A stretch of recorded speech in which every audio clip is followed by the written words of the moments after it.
पूरे गरीबों को लेते इतना बड़ा दुनिया है पूरे इसे मैं आपको तारीफ कर रहा हूँ। तारीफ करने का मुझे जरूरत ही नहीं है। जो बोला है ना ಯಾಕೆ ಹೇಳ್ತೀನಿ ಅಂದ್ರೆ ಆರು ಜನ ಹೇಳ್ತಾರೆ ಪಾಪ ಅವ್ರಿಗೆ ಒಳ್ಳೆ ಕೆಲಸ ಮಾಡ್ತಾರೆ. ನಂದಿಗ 17 ವರ್ಷ ಸಿಕ್ಕವನು ಒಬ್ಬ ಹಿರಿಯ ಅಣ್ಣರಾಗಿ ಒಳ್ಳೆ ಮಾತಾಗಿ ಒಳ್ಳೆ ಹೇಳಿದ್ರೆ ತಪ್ಪಿಲ್ಲ. ಎಲ್ಲರೂ ಹೋಗಿ ಬಡವರಿಗೆ ನಾನು ನೋಡಿದ್ರೆ ಈಗ ನಮ್ಮ ಐದಿನಲ್ಲಿ ಒಂದು ಯಾರೋ ಒಂದು 10,000-20,000 ಕೊಡ್ಬಿಟ್ಟ. ಅವ್ರು ಯಾರಂತ ಗೊತ್ತಿಲ್ಲ. ನೋಡಿ ಆ ಹೃದಯವಂತಿಕೆ ಏನಿದೆಯಲ್ಲ ಆ ಜನರಿಗಿಲ್ಲ. वो सब देखो इंसानियत वो है, वो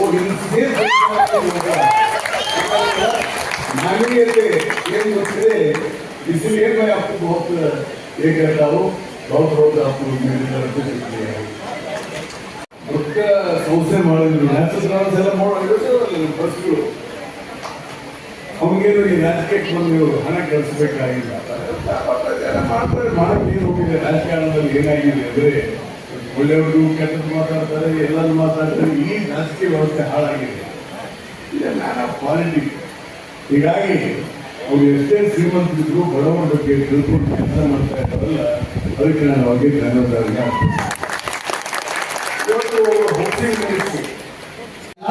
ನಾನು ಮುಂದೆ ನಿಲ್ಲಕ್ಕಾಗ್ತಾ ಇಲ್ಲ. ಬಾಬಾ ಸಾಹೇಬ್ ಅಂಬೇಡ್ಕರ್ ಕಾರಣಕ್ಕೆ ನೀವು ಅನ್ಕೊಳ್ತೀರಾ, ನಾನು ಹೇಳಿದ್ದೀನಿ. ಹಾಗಾಗಿ ನಮ್ಮ ಕರ್ತವ್ಯ ಆಗ್ತದಿಲ್ಲ ಜೋರಾಗಿ ಹೇಳೋದು. ದಯಮಾಡಿ ಜೋರದಲ್ಲಿ ಜೈ ಭೀಮ್ ಹೇಳಬೇಕು.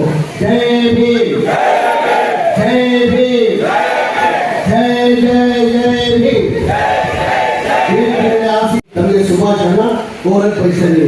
ಅದ್ರ ಜೊತೆ ಅದೇ ದಿನ ಯತ್ನಾಳ್ ಅವರು, ರಾಘವೇಂದ್ರ ಯತ್ನಾಳ್ ಅವರು ಬೆಂಗಳೂರು ಬಂದು ನೀವೆಲ್ಲೋ ವಿಜಯನಗರಿಗೆ ಫ್ಲಾಗ್ ಹಾಸ್ಟ್ ಮಾಡೋದಕ್ಕೆ ಬರ್ತೀರಾ. ದಯಮಾಡಿ ನಾನು ಕಾರ್ಯಕ್ರಮ ಬಹಳ ವರ್ಷದಿಂದ ಆ ಕಾರ್ಯಕ್ರಮ ಪೆಂಡಿಂಗ್ ಇದೆ.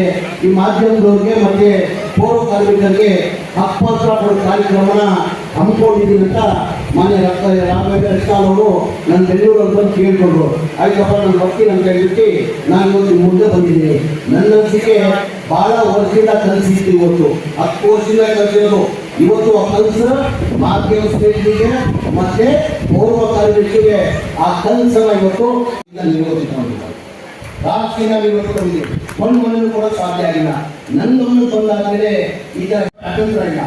ಅಟ್ಲೀಸ್ಟ್ ಕಾರ್ಯಕ್ರಮದಲ್ಲಿ ಬಡವರು ಪರ ಮಾಡಬೇಕಾದ್ರೆ ಯಾರನ್ನ GST ಆಗ್ತದೆ ಬಡವರಿಗೆ. ಈಗ ಜನ ಬೆಳಗ್ಗೆ ಬ್ರಷ್ ಮಾಡಬೇಕಾದ್ರೆ GST, ಬೆಳಗ್ಗೆ ಕಾಫಿ ಕುಡಿಬೇಕಾದ್ರೆ GST, ತಿಂಡಿ ತಿನ್ಬೇಕಾದ್ರೆ GST, ಏನು ಎಲ್ಲದಕ್ಕೂ GST. ಆಯ್ತು, ಬಡವರು ಮನೆಗೂ GST ಆಗಿ ಏನಕ್ಕೆ ಒಂದು ಲಕ್ಷ ಕೊಡ್ತೀರಾ? 1 ಲಕ್ಷ ಏನು ಕೊಟ್ಟಿಲ್ಲ, ಸುಮ್ಮನೆ ನಮ್ಮ ವ್ಯವಸ್ಥೆ ಕೊಡ್ತಾ ಇದ್ದೀರಾ. ಹಿಂದೆ ಏನು ಮಾಡ್ತೀರಾ? GST ಮುಖಾಂತರ 1,30,000 ವಾಪಸ್ ತಗೊಂಡಿದ್ದೀರಾ. ಆ ಕಾರಣಕ್ಕೆ ನನ್ನ ಗಮನಕ್ಕೆ ಬಂದಾದ್ಮೇಲೆ ಟೋಟಲ್ ಒಂದು ಮನೆ ಕಟ್ಟಬೇಕಾದ್ರೆ 7 ಲಕ್ಷ ರೂಪಾಯಿ ಆಗ್ತದೆ. 7 ಲಕ್ಷದಲ್ಲಿ ಕೇಂದ್ರ ಸರ್ಕಾರದಿಂದ 1 ಲಕ್ಷ ಕೊಡ್ತಾರೆ, ರಾಜ್ಯ ಸರ್ಕಾರದಿಂದ 1,20,000 ಜನರು ಕೊಡ್ತಾರೆ. ಈಗ 2 ಲಕ್ಷ ಕೊಡ್ತಾರೆ. ಅವರೇಜ್ ಕೊಟ್ಟರೆ 3 ಲಕ್ಷ ಆಯಿತು. 7 ಲಕ್ಷ ಅವ್ರ ಮಕ್ಕಳು ಸಾಕು. ಆ ಥರ ಯಾರನ್ನೂ ಆಗ್ತಾ ಇಲ್ಲ.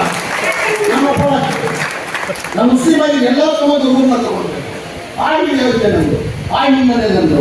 ದಯಮಾಡಿ ಎಲ್ಲ ತಾವು ಅರ್ಥ ಮಾಡ್ಕೊಳ್ಬೇಕಂತ ಹೇಳ್ಬಿಟ್ಟು ಜಾಸ್ತಿ ಸಭೆ ತಗೊಳ್ಳಲ್ಲ. ಭಾಳ ಹೊತ್ತಿಲ್ಲ ತಾವು ಕೂತಿಲ್ಲ. ಇನ್ನು ಭಾಳ ಜನ ಅಪ್ಪತ್ರ ತಗೊಳ್ಳೋ ಪಾರ್ಟಿಗೆ ನಾವು ಹೇಳೋದು ನಿಮ್ಗೋಸ್ಕರ ಮಾಡಿ ಹೇಳು. ಲೈಬ್ರರಿ ಸಾರು ಒಪ್ಪಿಚಾರದಲ್ಲಿ BJP ಎಲ್ಲ ಒಪ್ಪಿಚಾರ ಏನೇನು ಒಪ್ಪಿಚಾರ ಏನೇನೋ ಮಾಡಿಬಿಟ್ರು ನಾನು ತಪ್ಪ ನಾನು ಮಾಡಿದ್ದು. ದಾನಿಗಳು ಲೈಬ್ರರಿ ಸಾರ್ ಹೇಳಿದಾಗೆ ದಾನಿಗಳು ದಾನ ಮಾಡಿರೋದು ಟೋಟಲ್ 1,12,000 ಎಕರೆ ದಾನಿಗಳು ದಾನ ಮಾಡಿರೋದು. ಇಷ್ಟು 1,12,000 ಎಕರೆ. ಅದರಲ್ಲಿ ಉಳಿದಲ್ಲಿ ಎಷ್ಟು ಹೇಳಿದ್ದಾರೆ? ಬರೀ 20,000 ಎಕರೆ ಉಳಿದಿದೆ. ವಿಮಾನ ನೋಡಬೇಕು, ಡೈರೆಕ್ಟ್ ಫಾರ್ಮ್ ಇಟ್ಕೊಳ್ಬೇಕು. ಅದು ಓದ್ತೀವಿ. ಉಳಿದ ಕೈಯಲ್ಲಿ ಹೆಚ್ಚಿದ್ರು 20,200 ಎಕರೆ ನಮ್ಮ ಕೈಲಿದೆ. 17,000 ಎಕರೆ ಏನಿದೆ ಎನ್ಕ್ರೋಚ್ಮೆಂಟ್ ಮಾಡ್ಕೊಂಡು ಯಾರು ಹೇಳ್ಕೊಂಡಿದ್ದಾರೆ? 90% ಮುಸಲ್ಮಾನ. ನಾನು ಕೇಳಿದ್ದಪ್ಪ ತಗೊಂಡೋಗಿದ್ದಪ್ಪ. ನಾನು ಹೇಳಿದೆ ನೀವು BJP ಅವರು ಏನೇನೋ ಇದು ಮಾಡಿಬಿಟ್ರು. ನಾನೊಬ್ಬನ ಸದನದಲ್ಲಿ ಹೇಳಿದೆ, ಅಸೆಂಬ್ಲಿಯಲ್ಲಿ ಹೇಳಿದೆ ನಾನು, ನಿಮ್ಮಲ್ಲಿ ನಾವು 200 ವರ್ಷ ಕಟ್ಟಿರೋ ಬಗ್ಗೆ ಲಿಂಗ ಊಟ ಕೊಟ್ಟಿಲ್ಲ. ನಮ್ಮ ಮೊತ್ತಗಳನ್ನು ನೀವು ಮಸೀದಿ ಬಗ್ಗೆ ನಾವು ಮುಟ್ಟಲ್ಲ.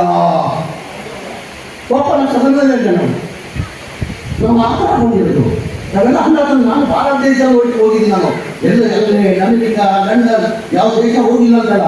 ನನ್ನ ಅನಿಸಿಕೆ ನಮ್ಮ ಇಂಡಿಯಾ ಜೊತೆ ಪರ್ಟಿಕ್ಯುಲರ್ಲಿ ನಮ್ಮ ಕರ್ನಾಟಕದಲ್ಲಿ ಹಿಂದೂ ಮುಸ್ಲಿಂ ಸಿಖ್ ಸಾಯಿ ಅಣ್ಣ ತಮ್ಮಂದಿರ ಪ್ರೀತಿ ನಡೆದು ನಮ್ಮ ರಾಜ್ಯದಲ್ಲಿ ಅದು ಕೆಲಸಕ್ಕೆ ಪ್ರಯತ್ನ ಮಾಡ್ತಾರೆ. ದಯಮಾಡಿ ಅದಕ್ಕೆ ಅವಕಾಶ ಮಾಡಿಕೊಡ್ಬೇಕು ಅಂತ ನಿಮ್ಮೆಲ್ಲ ಕೈನ ಮನುಷ್ಯರಿಗೆ ನಾವು ಯಾವ ಮುಸಲ್ಮಾನರು ಬೇಕಾಗಿಲ್ಲ, ಅವ್ರು ಬೇಕಾಗಿಲ್ಲ ಏನೋ ಕುರ್ಚಿ ಬೇಕಾಗಿಲ್ಲ, ನಮಗೆ ಕುರ್ಚಿ ಬಿಟ್ಟು ಏನೇನೂ ಬೇಕಾಗಿಲ್ಲ. ಆಮೇಲೆ ಏನು ಸ್ವಾಮಿ ನಮ್ಮ ಗಂಟ ಗೊತ್ತೋಗಿದ್ವಿ ನಾವು ಇಂಥ ನಮ್ಮ ಸಾಧನೆ ನಾವು ಹಿಂಗೆ ಮಾಡಿದ್ವಿ. ಸಿದ್ದರಾಮಯ್ಯ ಸರ್ಕಾರ 2013 ಹಿಂಗಿತ್ತು, ಇಷ್ಟು ಭಾಗ್ಯಗಳು ಕೊಟ್ಟಿದ್ವಿ, ಏನು ಮತ ಕೇಳಿದ್ವಿ ನಾವು. ನೀವು ಯಾವತ್ತು ಮತ ಸಾಧ್ಯ ತೋರಿಸಿ ಮತ ಕೇಳಲ್ಲ. ಹಾಗಾಗಿ ನಿಮ್ಮಲ್ಲಿ ದಯಮಾಡಿ ಜಾತಿ ರಾಜಕೀಯ ಮಾಡಬೇಡಿ ಅಂತ ಬಿಜೆಪಿ ಕೇಳಿಕೊಂಡು ನಿಮ್ಮನ್ನು ಕೇಳ್ಕೊಂಡು ನಾವೆಲ್ಲ ಒಟ್ಟಾಗಿ ಮಾಡಬೇಕು. ನಾವು ದೇಶಕ್ಕೆ ಒಳ್ಳೆ ಹೆಸರು ತಂದಿಲ್ಲ ಕೆಲಸ ಮಾಡಬೇಕು ಅಂತ ಹೇಳ್ತೀವಿ. ಏನಂದರೆ ಮುಖ್ಯಮಂತ್ರಿಗೆ ಬಿಡೋದು ನಾನು ಯಾವ ನಿಮಗೆ ಮುಖ್ಯಮಂತ್ರಿಗೆ ಬಿಡೋ ಸಮಯ ಎಷ್ಟು ಚೆನ್ನಾಗಿ ಸೌಂಡ್ ಪತ್ರ ಹೋಗೋದು ಅವರು ಸುಸ್ತಾಗ್ತದೆ